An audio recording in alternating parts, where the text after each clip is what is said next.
Okay, let's get started. We're diving into something pretty remarkable today. Presight's Q1 2025 financial results. Remarkable is definitely the word. These numbers are quite eye-opening. They really are. It's not just, steady growth.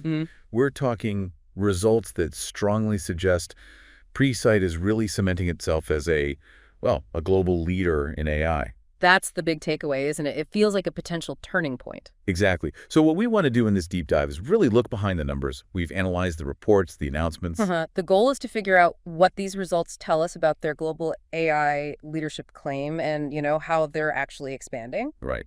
We need to pull out those key insights, the proof points. Let's start with the headline figures then. What jumped out first? Well, the revenue, AED 563.9 million, just for Q1 2025. Which is what, 115.1% increase year on year? Precisely. 115.1%. That kind of jump, it speaks volumes about their current momentum. It really does. But what's driving that? Is it just the home market? Good question. And that leads to maybe the most interesting part. International revenue. Okay. It surged fivefold, 5 times, reaching AED 127.0 million. Wow. Okay, so that's significant. They're clearly pushing hard outside the UAE. Definitely looks like it. Serious global expansion happening. And is the profitability keeping pace with that top-line growth? It seems so. EBITDA, that's earnings before interest, taxes, depreciation, and amortization, is up 71.9% year on year. So AED 141.0 million, that's healthy. It shows the growth isn't just burning cash. Right. It looks sustainable. And then look at the new orders they've secured. Yeah, I saw that number, AED 1.44 billion in just one quarter. Huge, isn't it? And it feeds into their backlog. Which is now? AED 3.87 billion. That's up 29% just since the end of last year, December 2024. So massive future revenue visibility locked in. That's impressive stability. It really is. And get this, almost all of it, 98.8% of their revenue comes from multi-year contracts. 98.8%. That's incredibly high. Shows debt customer commitment, long-term thinking. Definitely. And the rest of the financials stack up too. Profit after tax is up, significantly. Even accounting for different tax scenarios. Yeah, whether you use a 9% or 15% tax basis, it's a solid increase. Plus, positive operating cash flow. AED 60.4 million. And nearly AED 2 billion in cash and equivalents. And debt-free, right? Still debt-free. Gives them enormous flexibility, you'd think. For sure. Investment, R&D, maybe even acquisitions down the line. A very strong position. Okay, so the financials paint a strong picture.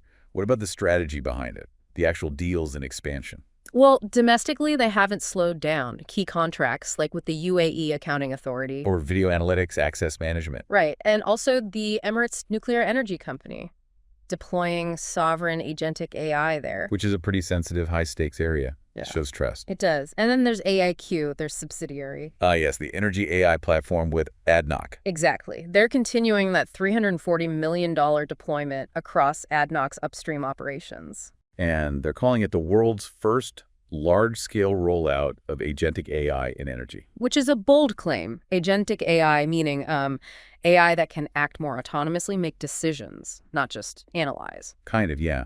Moving beyond just insights to actually optimizing operations more proactively. A big step if it works at that scale. Definitely groundbreaking in the energy sector if they pull it off. But the international deals are maybe even more telling for this global leadership idea. Like Kazakhstan, the City of Astana deal. Yeah, $190 million over 6 years. For a full AI-powered smart city transformation, that's a huge undertaking. It really shows their capability in delivering complex, large-scale AI solutions for cities. And it's not just Central Asia. Look at Albania. Right, the letter of engagement with the Ministry of Interior there. To deploy smart city solutions across 20 major cities. Oh, no. 20. That's effectively positioning Albania as, a European leader in smart nation tech, with Presight driving it. It's a significant beachhead in Europe. So rapid scaling in Kazakhstan, now a foothold in Europe. The global map is definitely expanding. Okay, let's talk products. They've been busy innovating too. Like Presight Synergy. Exactly. They're calling it a next-gen enterprise AI platform, unifying data management, analytics, governance. Trying to be the all-in-one solution for businesses adopting AI. Seems like it. Reducing complexity, making it easier for large organizations to integrate AI rapidly. Which is often a major hurdle for enterprises, that integration piece. Definitely. And then there's Presight Lifesaver. The emergency and crisis response platform. Yeah, AI-driven. Yeah. Already deployed in the UAE with NCEMA, the National Disaster Authority. That's high impact stuff. Using AI for public safety, crisis management. You imagine he uses real-time data, maybe predictive analytics, coordination tools. Likely all of the above. Getting deployed at a national level suggests it's pretty robust. And they're not just building things in-house. The AI Startup Accelerator caught my eye. Partnering with Microsoft and MBZU AI, the AI University. To nurture global AI startups, offering mentoring, support, compute credits, even potential funding. That's smart. Fostering an ecosystem, getting early access to innovation. Tapping into ideas outside their own labs is a long-term strategic play. Absolutely. And it broadens their network and potential IP pipeline. Plus, one more partnership with Beacon Red in Brazil. Right, the EDG Group company, to push safe and smart city projects into Latin America. Exactly. Another sign they're looking beyond their established regions.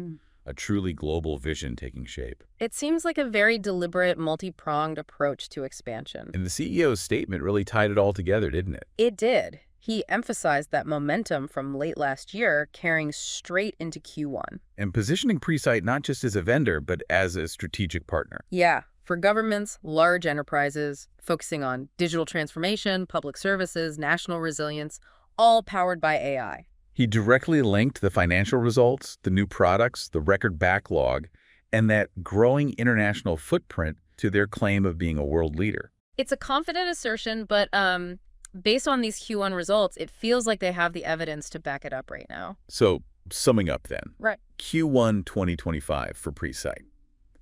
It's not just a good quarter. No, it feels much more significant. You've got the massive financial growth, obviously. Driven by both domestic strength and that really impressive international expansion, especially in Kazakhstan and now Europe. Plus, the new AI platforms like Synergy and Lifesaver showing continued innovation. And that huge backlog, nearly all from multi-year deals, suggesting long-term stability and trust. Don't forget the ecosystem building, like the accelerator and partnerships in new regions like LATAM. It all points towards a company executing a very ambitious global strategy quite effectively. Their claim to being a global AI leader, well, these results certainly make a very strong case for it. Okay, so here's something to think about for you listening. Yeah. Given this rapid expansion into critical sectors like energy, smart cities, public safety, where next? What could be the next major industry, or maybe even the next continent, where Presight's AI could really shake things up and have a transformative impact? That's a great question. It really makes you consider the broader potential and the trajectory of AI in shaping, well, global development itself.